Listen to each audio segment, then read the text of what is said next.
Marami pala nag-comments doon sa family day namin na lumabas kami, no? So napakalamig. So yun nga, si Ate Susan Moreno lagi nagpapaalala yan sa atin. So shout out Ate Susan Moreno. Ayan, yan, salamat. Nagkamalay nga kami doon, no? Talagang sinugod namin yung lamig. Talagang napaka-risky yung ginawa namin. So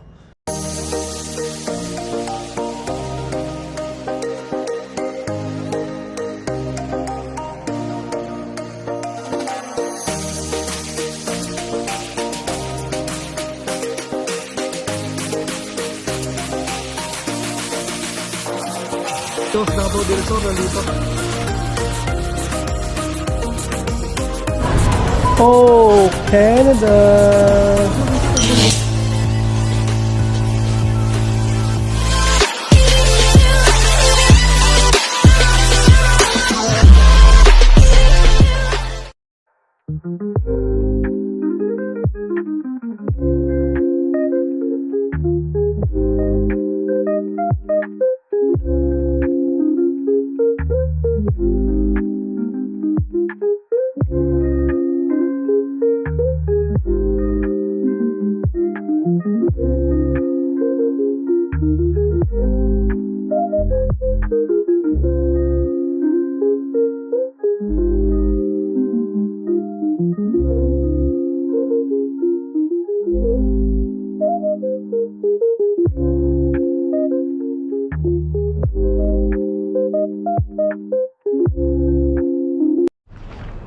Yun, dito na tayo sa may stop, bus stop mga par, no? Sa may bus stop, yan, bus stop. Bus stop tayo, naghihintay tayo 5 minutes pa mga par. Sakto lang din to. Para pagdating natin doon sa kabila, baka maabutan pa natin yung bus papasok doon sa ano namin, no? Sa trabaho, para kunti na lang yung lalakarin ko. Ano na lang, mga 5 minutes walk na lang, no, papasok. So ito yung snow mga par, oh. Diba? Nilinis lang nila ito kasi bus stop to eh. Walang ano mga par, no? Walang kubo-kubo. Nilinis nila to kasi noong nakaraan, wala, yung kahapon ba yun? Oh, kahapon yata, hindi pa nalinis, no? Kasi ano mga par, no? Talaga napakarami. So talagang hindi magkakanda-ugaga yung ano, no? Mga naglilinis. Talagang busy talaga sila kasi talagang ang kapal eh. Kahit saan mga par eh, talagang puro snow, no? Kaya talagang ano sila, busy talaga sila ngayon. Yung ano nga ng anak ko, yung sa school, nag-email nga na ano eh, na medyo ano to, pagpasensyahan daw yung ano, kasi yun nga, ginagawa daw nila yung lahat ng paraan, no? Para malinis yung ano, kasi malamang sa school mga par, marami din yun, kapal din yun sa school ni Inday, tsaka kina misis, no? So syempre sa mga bata, medyo ano siya, mahirap sa kanila kasi mataas nga. And yun, pero may school bus naman mga par, and malamang naman nilinis na nila yun, yung babaan ng mga bata, kasi nga delikado. So ayan, ganun pa naman mga par, no? Ito yung pinakaunang ano natin na naranasan natin na ano, naranasan natin na taas ng snow talaga. Kapal ngayon kasi yun nga, sabi nila nakaraan taon wala daw masyado. So ngayon tumudo ngayon. So ganun daw yan, tumudo siya ngayon. And ewan ko lang kung mag-i-snow pa, no? Kasi napakataas na, oh. Hanggang baywang hanggang baywang na to eh. Kasi naipon ng mga par, no? So tinabak nila sa gilid lang kasi hindi naman siya natutunaw eh. So igigilid lang nila, kiklear lang nila yung daanan. So ayun na. So kung mag-i-snow uli, igigilid uli. Kaya pataas ng pataas yung snow mga par. Yan ang problema. So matutunaw lang to pag talagang bumaba yung temperature dito, yung ano na. So ayun, pero ano nga mga par, no? Malapit na yung March. Next month, March na eh. And then ano na, April. Kasi dumating kami April 26 mga par, no? Tapos saan kami dumating. So wala nang snow. Pero medyo malamig pa rin. Pero hindi sa ganito kalamig. Medyo malamig pa rin. Pero wala na siyang snow. So maganda na. Yan, magbabalikan na yung mga puno na balik na yung mga dahon. So ayun, naabutan pala natin yung ano mga par, no? Lahat ng season dito, no? Kasi pagdating namin spring, tapos nag summer, tapos nag fall, tapos ngayon winter. So naranasan na natin yung 4 na season ng Canada, no? Ito yung pinaka medyo challenging mga par, kasi yun nga, pakalamig, yun, nasa labas tayo. But yun, ayos lang naman pag may damit ka. Damit ang akin, damit, jacket na isa, tapos itong jacket pangalawa. Kaya naman, pero kailangan ng gloves talaga kasi mahapdi sa kamay. So ayun, hintayin na natin yung bus mga par, no? So sana maglakad doon para makabili ng kape, pero mamaya na lang. Tayo lang yung bus. So yun, shout out sa aking mga kasama, no, sa trabaho. So, ingat sa daan, yung mga mabibilis na mga kasama ko. So shout out sa inyo. And yun, good luck sa atin sa delivery natin. Sana safe tayo lahat, no? Kasi yun naman ang pinaka importante sa lahat, safe. And then siyempre yung trabaho natin, magawa natin ng maayos, diba? So ayun lang, wait ko yung bus mga par, no? Then tingnan natin, mga pag video pa tayo mamaya, yo. So ayun, good morning sa lahat. Shout out Rainier Perez, Mikey Lee, Kabayan Pedro Roque, Aircan, Ate Susan Moreno, shout out. Nanonood ka, Ate Susan. Ingat po. And syempre ang isa pa nating ano, no, taga-suporta, Mikey Amigo or Mickey Amigo, shout out. So ayun, good morning sa lahat, good morning. Yan mga kapara, lang sidewalk ko, barado mga kapara, taas niyan.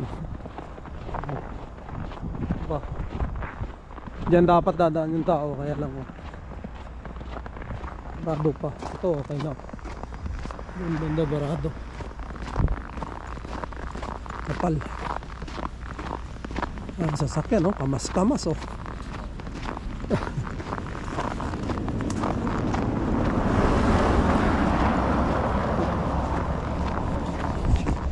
Pagka mababa ang sasakyan mga par, nahihirapan dahil mataas nga yung isno, hindi nyo kaya.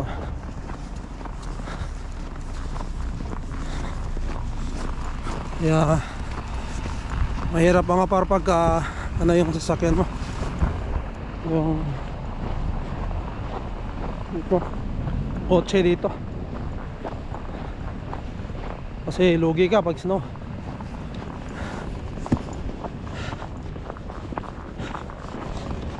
Suot ko lang yung gloves ko mga para. Ayan, kwentuhan ulit tayo mga para pag naglalakad, oh. Ayan, sinaswertehan ako ngayon, nasakay ako ng bus, naabutan ko yung bus doon sa may Danforth and Brimley, no. So lakad ako, ito 5 minutes lang to mga par. Kung mabilis-bilis ka, 3 minutes nga lang. Ayan na, nag-ano siya, oh, snow blower, binoblow niya yung ano, kasi ito napaka taas na ng snow. Taas ng snow nito mga par, pero nalinis na nila, oh.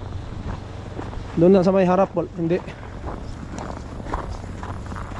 Dito ako sa may kalsada naglalakad.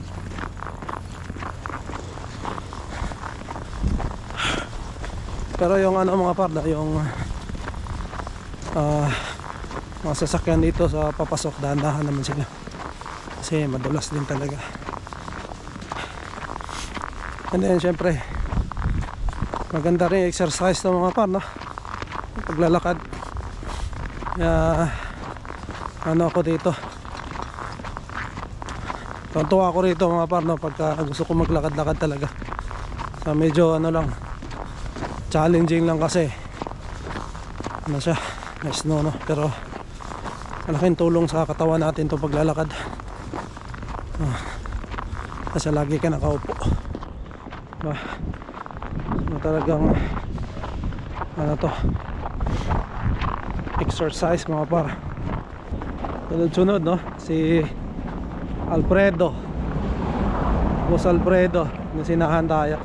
Eh malapit na rin ako, eh. Hindi na kailangan sabay mga par, lakarin na natin. Tapos kasunod niya si Boss JR. Lakad ko na lang din, hindi na ako sumabay. Kasi sila magpaparada pa yun eh. Tayo ang lapit na natin. Hindi naman tayo nakapaglakad ng ano doon. So malaking ano to. Parang masarap nga mga par, no? Pag hinahabol mo yung ano mo, yung hinga mo, parang masarap sa pakiramdam, no? Parang ano siguro, napapump yung puso mo, no? Parang nakakondisyon, na-exercise din siya, nakakondisyon din siya mga par. Kaya kasama ko, mabiyahe na to. Alas 7 na kasi. Downtown to sila mga par, no?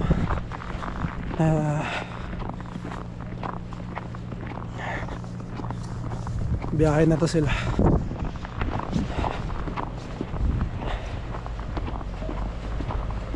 Ayun. Oy!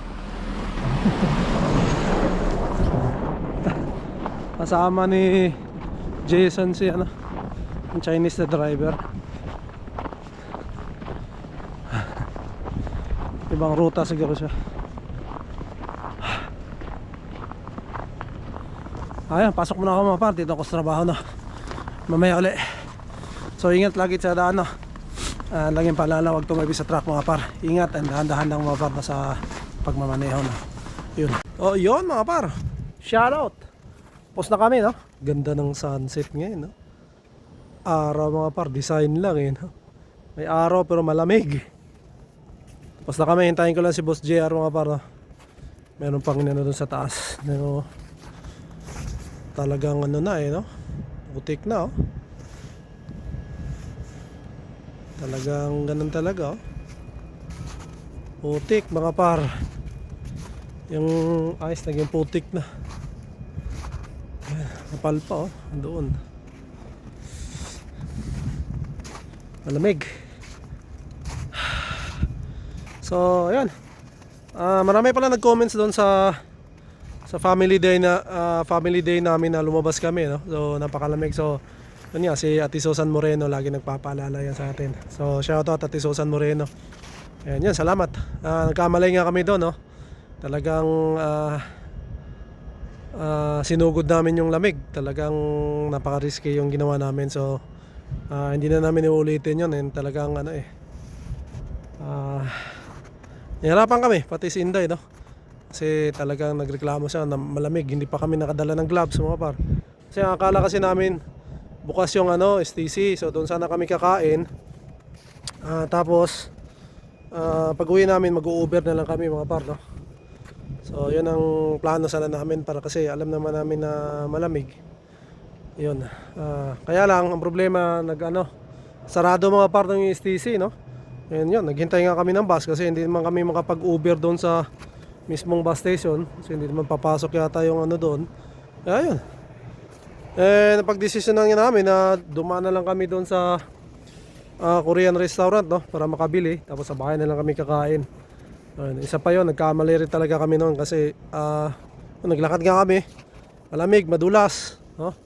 So ano yun, lesson learned yun para sa amin, no? Kasi dapat hindi talaga namin ginawa yan. So marami nag-comment na yun, unahin na namin yung health saka yung safety namin. So yun, maraming salamat to sa mga nag-comment, no, nagpaalala. So nabasa ko po, na-appreciate ko yung mga comment nyo, no? Siyempre lalong lalo na si Ate Susan Moreno, talagang lagi yung nagpapaalala sa atin. Maraming salamat Ate Susan Moreno, no? Ingat din po kayo palagi, and yun, malamig talaga. Hintayin lang natin si Boss JR kasi magkikisabay tayo. Ihatid ulit niya tayo sa ano, no? Sa ano natin, sa bahay, sa tapat ng bahay natin. So yun, lagi tayo nagpapasalamat kay Boss JR, no? Habang nandito siya sa kumpanya ko, no, na pinagtatrabahuan namin. So nakikisabay tayo palagi. Sabay naman tayo, so malaking tulong talaga yan. Kasi kung hindi niya ako isasabay mga par, na maglalakad ako papunta doon, and then doon may sakayan ng bus, tapos papunta doon pa. Tapos bababa ako, sasakay ulit ako ng bus, papunta naman sa amin. So, depende yon kung nandyan na yung bus, makakaano agad ako. Pero pag matagal pa, maghihintay ako doon mga par. Alam nyo naman, malamig, di ba?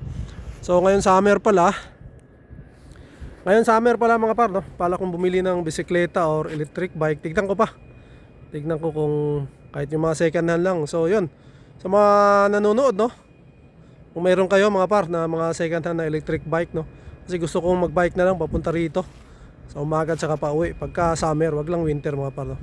So mag-spring na naman, siguro kaya na naman pag spring, hindi naman masyadong malamig na, no? And summer, medyo maganda na rin ang summer mga par. So ayun mga par, no? Tapos na tayo sa ating trabaho, no? So pauwi na tayo. So, sasabay tayo kay Boss GR, no? Hinihintay lang natin siya dito sa ano, sasabay tayo pauwi. So yun, maraming salamat, no? And sa lahat ng mga nag-comments at nagpaalala sa aking nakarang vlog, no? Maraming salamat sa inyo. At sa mga silent viewer, maraming salamat din sa palaging pagsuporta at sa mga kababayan natin na nandito sa Canada. So ingat tayong lahat palagi, no? And yun, suportahan lang tayo mga par, no? Dito sa Canada, tulungan tayo. Kung may tutulong tayo mga par, no? Yun, sabay-sabay tayo paangat. And syempre yung mga balita mga par, sana ngayong taon may mga good news, no? So yun, siguro dito ko natatapusin na aking vlog mga par. Maraming salamat uli. Ingat tayong lahat, and we'll see you on the next one. Bye.